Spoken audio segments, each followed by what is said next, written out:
I will be asking you as our head teachers to start validation, verification of data of our schools. We would want to appreciate each and every of our 23,000 public schools so that we can know and be sure that each one of us has capacity to host the junior school. And where we think that we can share the responsibility with our neighboring school, let's say that. One thing I would want to appreciate also is that my officers at the ministry have informed me that almost 50% of your schools have produced a secondary school. And therefore, it will make it easy for us to share facilities. And such facilities would include our human resource. But the most critical facility is that we shall be socializing our children to basic science. And therefore, we shall require to share some of our laboratories.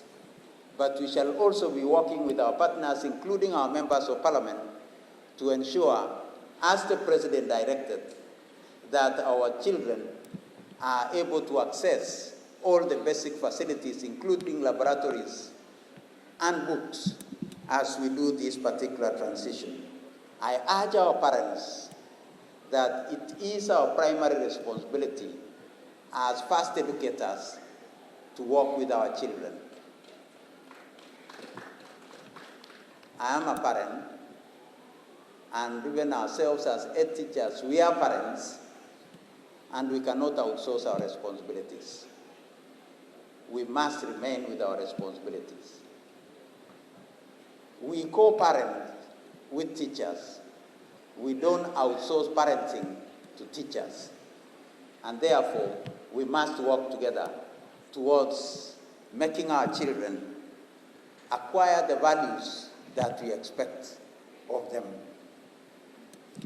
Therefore, as we move forward, day schooling will be the direction, because that's the only way we shall be able to engage with our children. And the first 9 years of our learning, between grade 1 and grade 9, the direction that government will be taking is day schooling. And I'm aware this is a critical TOR of our presidential working party. You know, this country is one of the rare countries where 28% of our children are in boarding schools.